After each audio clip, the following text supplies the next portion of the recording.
Good day, folks, and welcome back to Ed's Garage at Bannister Hyundai. So today we are looking at the 2024 Tucson plug-in hybrid in the ultimate trim. So this is the most expensive Tucson you can buy. It's got absolutely everything. These vehicles are extremely well equipped. They got some really cool features, and I'm going to cover all those features with you today. Now, of course, this being the plug-in hybrid means it's also the highest price model with the extra door on the passenger side to charge the vehicle up. There it is, the charging port. So basically what I want to do today is I want to go over all the features, all of the cool stuff about this vehicle. What we're going to do is we're going to start at the front, go to the back, go to the inside. I'll show you absolutely everything. It's going to be a long video, so buckle up. But if you're in the market for one of these vehicles, well, if you're in Canada, best of luck to you. They're extremely hard to get. If you're down in the States, a little bit easier to get though. So yeah, but anyway, long video. Let's start at the front. So this one, of course, does have that really cool, like every other Tucson, that really cool light signature with the LED lights, daytime running lights merging into that grille. You've got the LED high beams and regular headlights up front as well. This one does have the front sensors as well as the camera there. And then up in the windshield, you've got another camera for the forward autonomous emergency braking system with pedestrian detection, cyclist detection, junction turning detection, all that great stuff.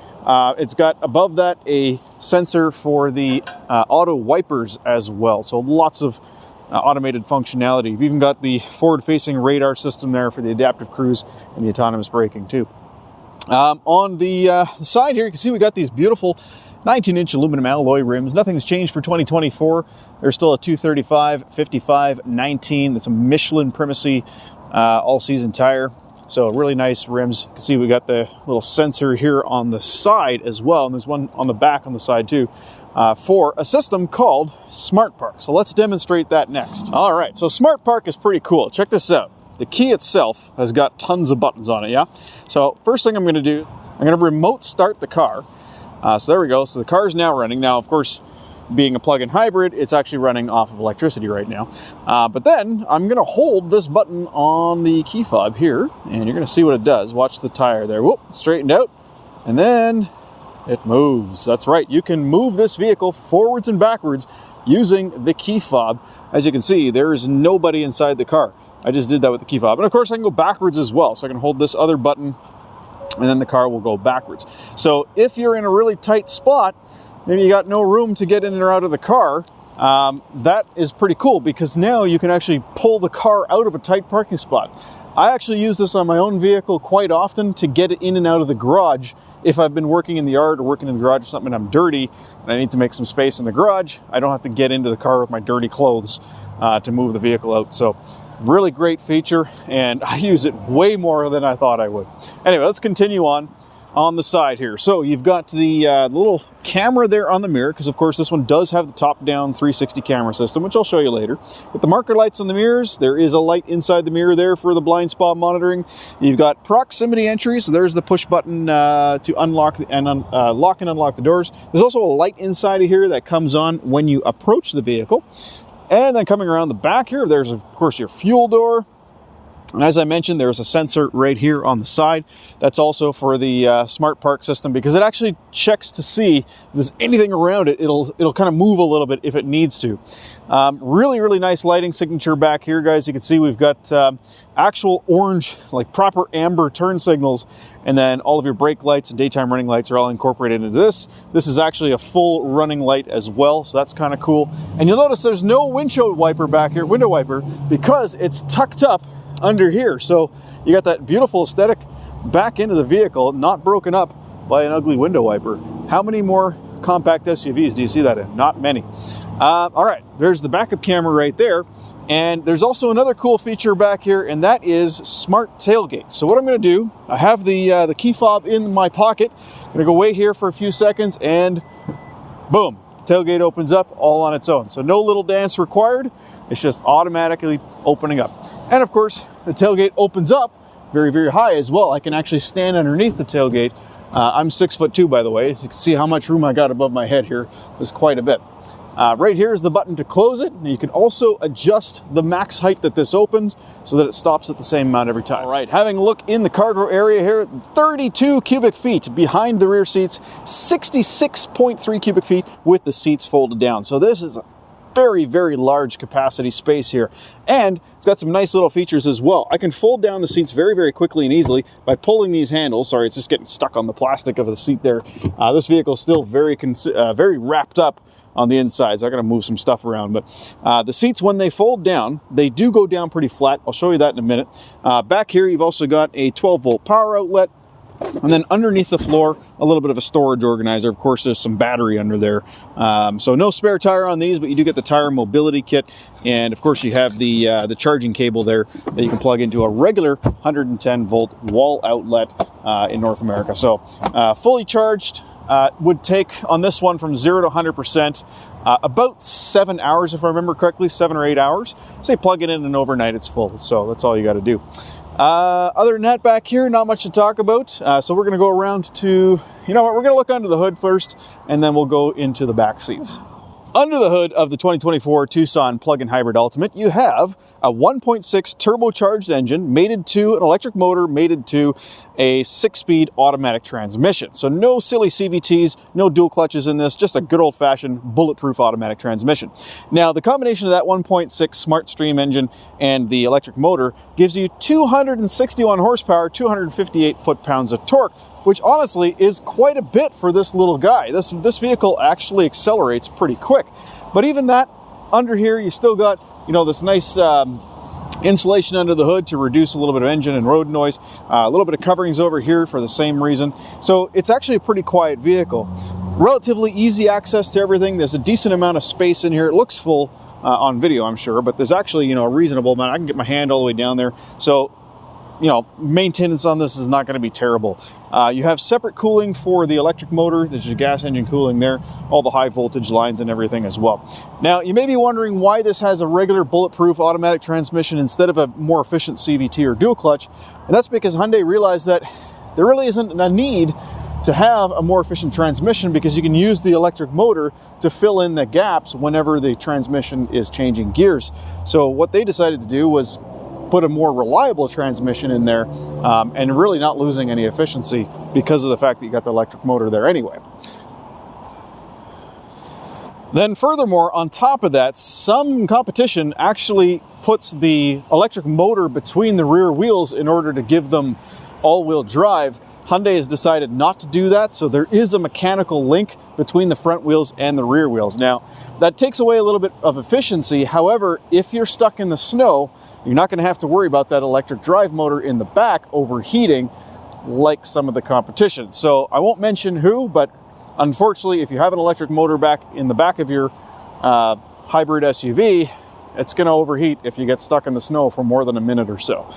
So keep in mind, really, really good all-wheel drive system, designed and engineered right here in Canada by Magna International and Austria, actually, joint venture. But it's a really, really good all-wheel drive system with snow, sand, and mud modes as well.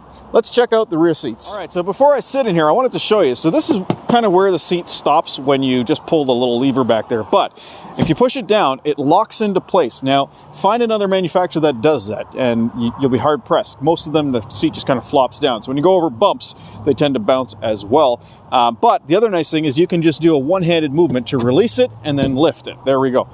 On top of that, you'll also notice, let me put this down again, there's no little latch right here. So you don't have to worry about that latch getting in the way. And what that means is that these seats, they lock in. You can imagine the engineering that was required to do this because it's all locked in down here. But the seat also reclines. There's 13 positions of recline in that rear seat. And that is quite unique. You won't find too many companies that do that. So what I'm going to do, I'm going to recline this all the way now. And you can see just how far it goes down. There's quite a bit of a difference there. I can really, really get comfortable in here. Now, furthermore, you also have a center cup holder armrest that does not flop down on the seat. It's actually mounted and secured there. You got cup holders there. You have nice solid seat backs in both of the seats, nets in both of the seats, vents back here, USB ports back here, and some room to slide your feet underneath the seats as well. Also, heated seats. So this vehicle is equipped with heated seats in the front and in the back, and then of course ventilated seats in the front as well.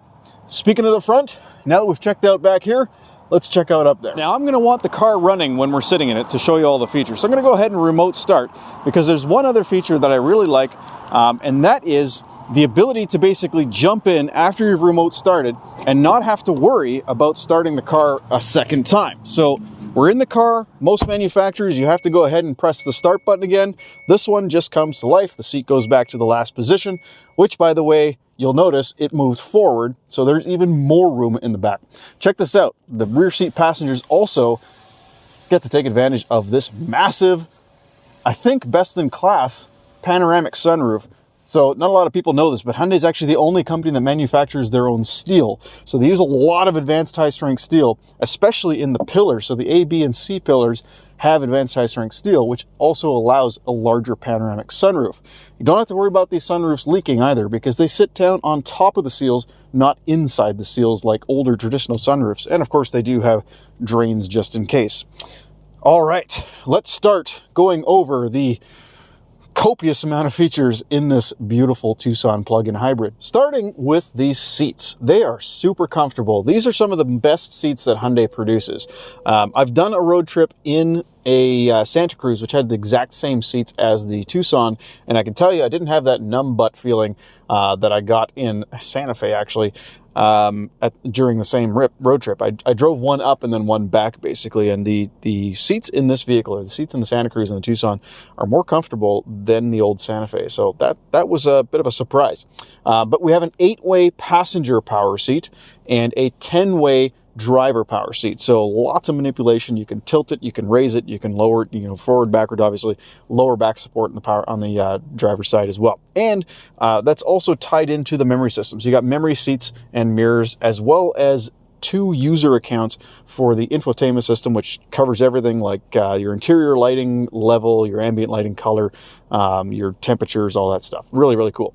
As far as the interior materials, as you can see, they're quite beautiful. This one has the light gray interior, and of course you have that leatherette seating surfaces with the perforation on there. Nice dual color, multi-color, dual tone, two-tone, whatever you want to call it, on the dashboard. You have that cool sort of strip that goes all the way from the doors all the way around to the center console, wraps around the console, comes back into it's a really, really nice looking interior. It's one of the best interiors Hyundai produces.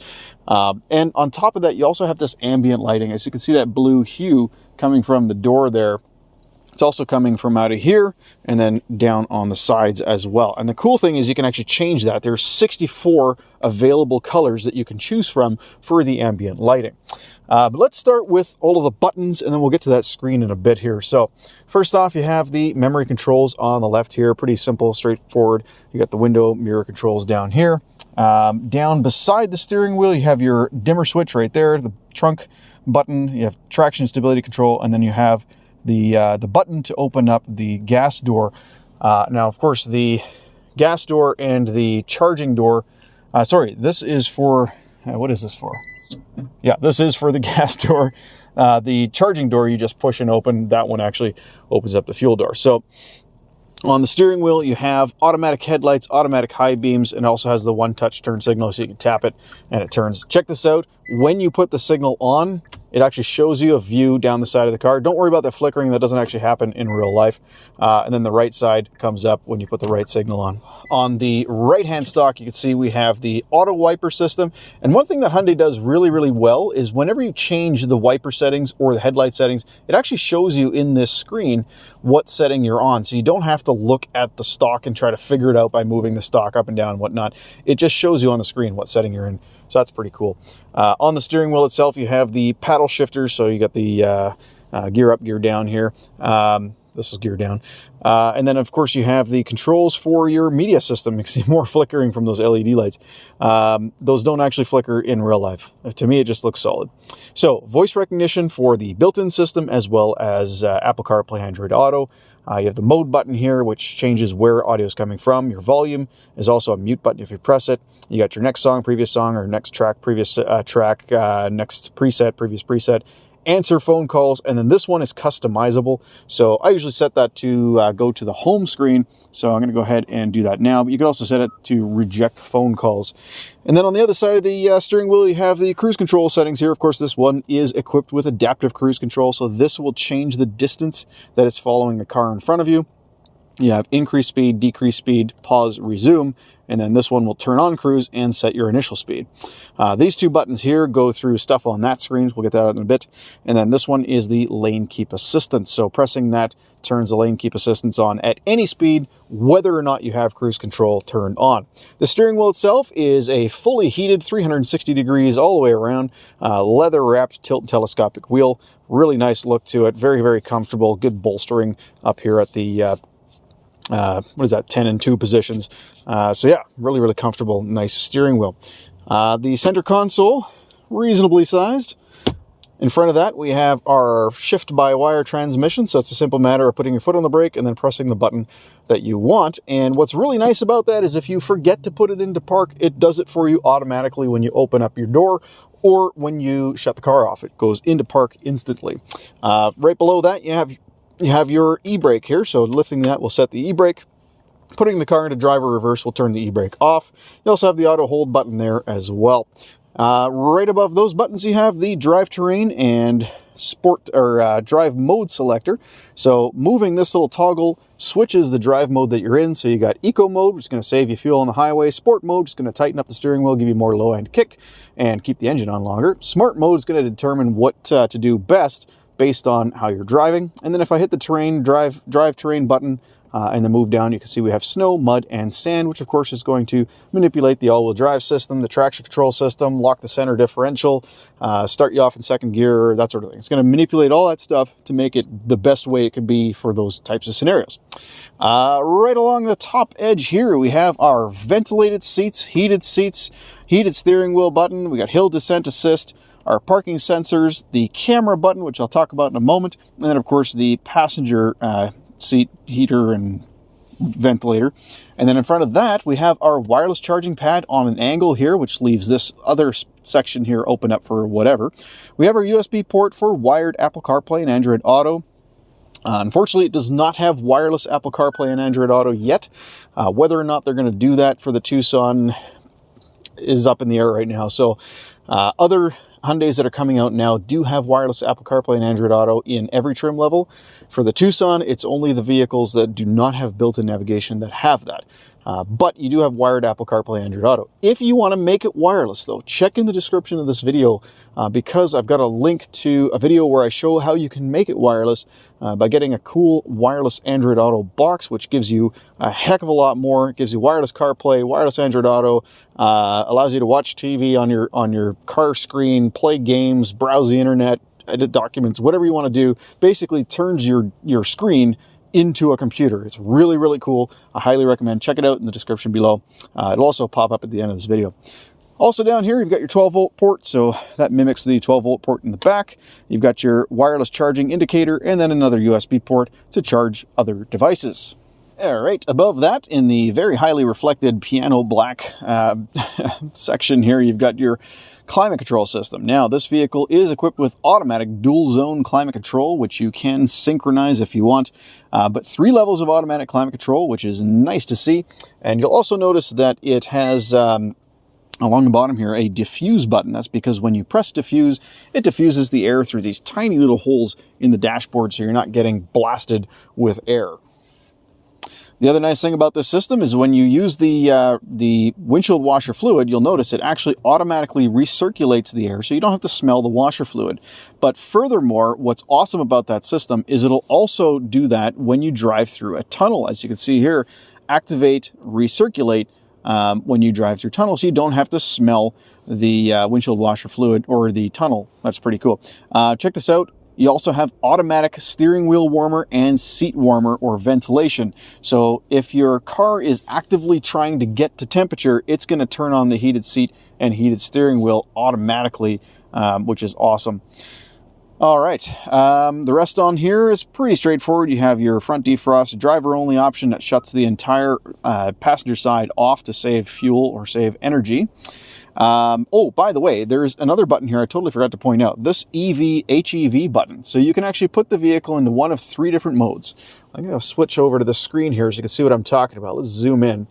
So if I press that button, we have automatic mode, hybrid mode, and electric mode. So assuming you have enough battery, so you can see here we got about half the battery, you can put it into full EV driving. It says EV right there. Now that EV logo will come up in hybrid mode as well, or automatic mode whenever the engine's shut off. But right now it's just basically pointing out that yes, we are in complete EV mode. So how much range do you get? Well, you get about 50 kilometers plus or minus. It depends on how cold it is outside. Will it never use the engine? No, it will use the engine sometimes. If it's cold enough outside that it needs to warm up the cabin, it's going to fire up the engine for a little bit just to get some heat, because the engine's actually really, really good at making heat. I mean, it's hard to compete with a gas engine for making heat. So it's going to use the gas engine to make the heat. I said heat a lot there, but you get the idea. So if your climate control is turned off and you don't mind suffering some cold, then yeah, then the engine probably won't turn on at all, and you can just do everything you need to do in electric drive EV mode. But if you got the heater on, it's going to do it.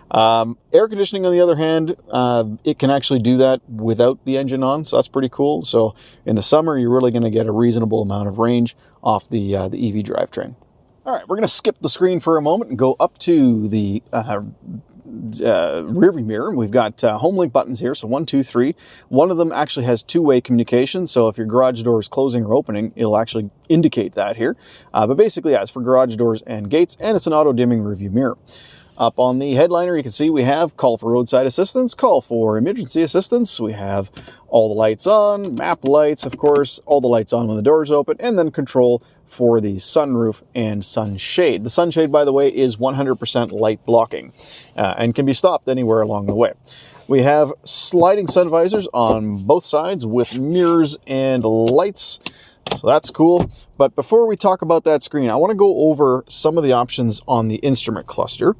So we're going to be talking mainly about this middle portion here, and I'm going to adjust and control everything with these two buttons on the steering wheel. So this one here cycles along the top edge of the screen, and the one underneath that cycles between the different things within that screen. So within the screen that you happen to be looking at. So it's also an OK button if I hold it down. So we're going to start with this first one here, attention level. So this vehicle can actually monitor your attention level, and if you're getting tired, it'll actually it'll tell you to consider taking a coffee break. If I drop it down 1, or actually go up 1, it shows our drive info screen, which, yeah, if you can see that, that means your eyeballs work. Just look out the front windshield. Pressing that top button takes us over to the electric range and gas range, which is kind of cool. And I can drop it down 1 here for our drive info. It's like our trip computer. Drop it down again, brings me to our our trip computer since their last refueling, which we'll reset because it's going to be wildly inaccurate right now. Reset that one as well, and then we'll go to energy flow. So this is where energy is coming from, going to. And then, of course, we have our digital speedometer. Pressing that top button once takes us to this screen here, which currently shows a compass. However, check this out. Find the nearest Walmart. Please say the line number. Line 1. Would you like yes. Now,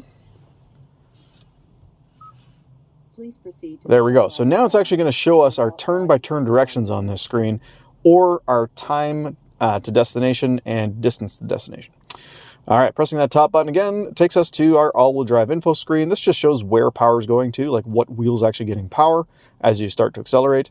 And then we have our tire pressure monitor if I drop it down 1, and if I drop it down again, our engine temperature. Other than that, really nothing else that you can, well, actually you can configure. You can actually put a tachometer on this side instead of the Eco Charge power screen. But the other thing you can do is change the background look. So you can make it look like this, or you can make it look like this. I can make it look like this. And then there's also another one in the settings that makes it look like just a couple of cubes with numbers in them. It's kind of interesting. Okay, last but certainly not least is our main screen. So the infotainment screen. Yeah, so I'm not going to go too crazy in depth on this because this system hasn't changed from last year. So check out my 2023 or even the 2022 Tucson videos, because yeah, honestly, this is basically the same. Hasn't really changed. So we'll start here though. I'm going to cover, we're going to try to cover everything anyway. So you got your main home screen here. You've got your clock. If I tap the clock, it actually brings up the clock settings, where we change time and stuff. The radio, which will actually take us to the radio. And then from here, of course, we can choose stations and whatnot. You'll notice we got a split screen going on. I can maximize the screen here by pressing that little button. And then on this side, if I tap the map, it actually brings up the map, which I can put in 3D mode as well here. There we go. And then also up in the top right-hand corner, you might see your weather report. So once BlueLink is active, you can see the weather report there. Now, I don't know if I've mentioned BlueLink before, but BlueLink is free for 3 years in Canada. Not sure about the States. I think it's free for a year in the States. But BlueLink allows you to remotely start the car with the heated seats on, or the ventilated seats, and the heated steering wheel, and the defrost in the front, the defrost in the back, defrost in the mirrors. Have it run for a specific amount of time. Have the cabin control set to whatever temperature you want. And it basically will do that from your cell phone. And you can choose multiple different presets. So you can set up one for winter, one for summer, one for fall, one for spring, one for your daughter, one for your son, one for your husband, wife, whatever. You can set up multiple different types of presets for how you want the vehicle to start and run. It's pretty awesome, and it's free for that period of time. As a matter of fact, I don't know anybody that's being charged for it yet, so they might just make it free. Who knows? But really, really cool system. You can also find the car on a map, so there's the option to locate your vehicle. And then with that, also the SOS button up here, with that BlueLink connection, if you, God forbid, if you get into an accident, if the airbags deploy, it'll actually call emergency services for you as well. So really, really great technology. All right, getting back to this screen here. So that's your sort of home screen. Now, if I go to the left here, you can see we got our plug-in EV information screen. So on here it shows, your range, energy information, charge management. You can actually set it to charge at specific times. You want to set it for, no peak energy rates and that sort of thing. Eco driving just gives you a history of how the vehicle was driven. We got our energy flow, where energy is coming from, going to, that sort of thing. If I tap it, it just makes it larger. If I tap this, brings up more information, how long it's going to charge. See here, AC charger, 120 volts, about 8 hours. So I guess it takes a little bit longer on it. You know what? I don't think that's accurate. I think once it's plugged in, it gives you a better amount of time, a better accurate time for how long it's going to take. By the way, guys, if you ever see this little burger menu, you tap that. You can also go to the user manual on the web, scan this. It takes you right to the user manual page that talks about the screen you're looking at. Another really cool feature. So that's the plug-in hybrid electric vehicle screen. On the map, pretty basic. It's a navigation system. It's really, really good. It works great with voice, and you have the speed limit up here. This turns red if you exceed the speed limit, so that's kind of cool. You can also get the speed limit to show up in the instrument cluster as well. Navigation menu is where you can store your addresses, find points of interest, that sort of thing. Pretty easy. Phone screen is obvious. Phone projection is your Apple CarPlay, Android Auto. Voice memos, where you can record your own voice, play it back later. Climate screen, basically this is, you'll notice you can't actually touch anything in here other than the settings, but this just shows you what's going on with the climate control. And on the right hand side here is just some basic climate control settings. Valet mode is if you have BlueLink enabled, you can hand the keys over to a valet and restrict the vehicle's access, so it stops them from being able to access your personal information and some of the vehicle's features. Quiet mode will shut off the rear speakers completely and limit the volume of the front speakers. HD radio data is pretty cool. You can check your local traffic, you can check local radar, like Doppler radar, and you can check local fuel prices. Check this out. So you can see how much gas costs in a certain area, and then you can navigate to one if you find one that's inexpensive. And it'll also use BlueLink to kind of help navigate to those locations as well. So that's pretty awesome. And radio, of course, takes you to the radio screen. Now in here, you can quickly set the presets that you want. You can go to presets, save them in here pretty easily. The radio is already determined that these channels are easily, or they're coming in clear, so that's nice. But you can also enter a station manually in that burger menu. So you tap that, there's enter station. Now, when you actually choose a station, the screen comes up a little bit differently, and then this burger menu shows you about a bunch of other stuff, including that user manual thing that I was talking about. You even have radio noise reduction, and of course sound settings where you can adjust your bass, treble, mid-range, that sort of thing, which we're going to see in a little bit. Got the HD radio button up here because it's able to pull in an HD radio source for a clearer signal. I'm going to skip setup for a moment, go over here. So media is where you're pulling music from. And you'll notice we have FM, AM, Sirius XM, satellite radio. Of course, we have Bluetooth, USB, Android Auto, Apple CarPlay, and sounds of nature. This is my favorite thing to make fun of. So these are multiple different sounds of nature. So on top of this music that they include, which is not a nature sound, you get some nature sounds. So yeah, I think this is ridiculous. I personally preferred it when it was just the nature sounds and no music accompanying it. Okay, and then let's see, what else do we got here? So that's the media. If I swipe over here, we got our BlueLink stuff. So BlueLink, this won't work right now because BlueLink's not set up yet, but you can link this calendar up to your Google Calendar as an example. And then if you have a Google Calendar reminder, it'll pop up on this screen. Pretty cool. Check the weather here, forecast for today or the week. Vehicle diagnostics, if you have a surface engine light on, it'll tell you what's going on. Maintenance, you can actually set up maintenance reminders here within BlueLink as well, so you get them to your phone too. And then we also have our notifications for BlueLink, so that's kind of related. And then our main user manual, you can scan that. It does still come with a paper manual as well. Now there's a little circle in the top left corner here. That is the user profile. So right now we're in driver 1. You can rename that to whatever your name is. And then you can also change some of the settings, like for instance, the BlueLink profile image.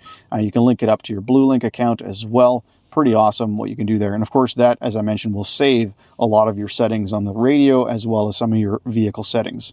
And then when you switch users, it'll jump onto the other user's cell phone and put all the settings the way that they had it. Okay, in the setup screen, you can see we have vehicle. We'll start there.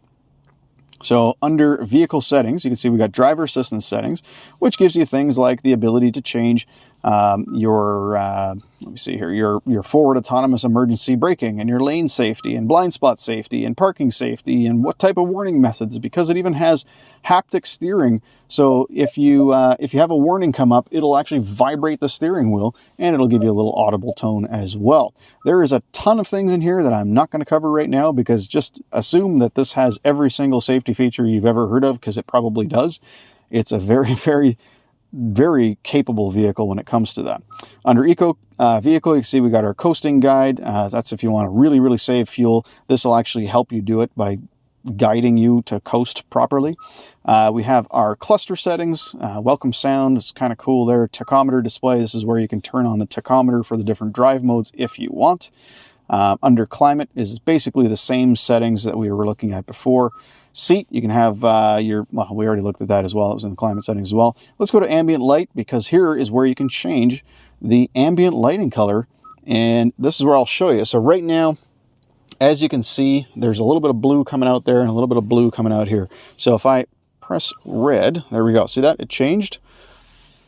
So you can choose one of 64 possible colors for the ambient lighting, or you can even link it to the drive mode, so it turns red when you put it into sport mode. So yeah, lots and lots and lots of settings in here. Even the power liftgate opening speed, you can reduce it. You can also change the opening height here as well. Under convenience, you see we have our wireless charging system and automatic rear wiper. So if the front wipers are on, and then you put the vehicle into reverse. Let me see if you can see this in the mirror. So I'm going to go ahead and put it in reverse. Yep, there it goes. There's the wiper moving in the back. So I didn't turn on the rear wiper. I just put the car into reverse, and it just turned the wiper on automatically. How cool is that? All right, also in here, of course, you have navigation settings. Here's your sound settings. You have a startup volume limit, dynamic speed compensation, radio noise reduction, that sort of thing. Here's where you can set up your phone, your user profiles, voice recognition. You can do some training. You can put this into an easier voice recognition thing or a harder voice recognition. So you reduce the amount of prompts that you get from the system once you kind of got used to it. Under screen layout, you can, here's that cube theme I was talking about. So that's what that looks like. Kind of crazy. We're going to link that to the drive mode. You have a screensaver, so digital clock when you turn this off. So if I hold this button down, that turns the screen off, gives you a digital clock. Or you can put an analog clock, or just none. And then under display, check this out. I love this. You have a blue light filter. So you can turn on a blue light filter. So when it gets dark out, it filters out blue light to reduce eye strain. That's where you can set up your buttons. That's where you can set up your BlueLink. And then under general is where you can do software updates and also change language, date, time, keyboard information, that sort of thing. So quite a bit of settings in there. Again, I don't want to go too crazy, so I think I'm going to leave it at that. All right, as you can see, that is that's the majority of the utter myriad of features in the 24 Tucson plug-in hybrid. Now, I didn't really see anything too different from previous model years, so this video may have been pointless because I probably could have just renamed my 2022 plug-in hybrid video 2024, or just copied the entire thing and changed the start of it to say, hey, this is the 2024. So I don't think they've really changed much, if anything. But anyway, hopefully this video helped you out. If it did, please don't forget to hit like and subscribe. If you have any comments, don't forget to leave those comments below. If you don't like this vehicle, or if you'd rather see something different in my next video, by all means, let me know. Please don't forget to hit like and subscribe. I'm on my way to 20,000 subscribers this year. At least that's my goal. So if you could just click subscribe, just hit the button. Just do it for me. I'd appreciate it very much. Guys, thank you so much for watching. Have a wonderful day.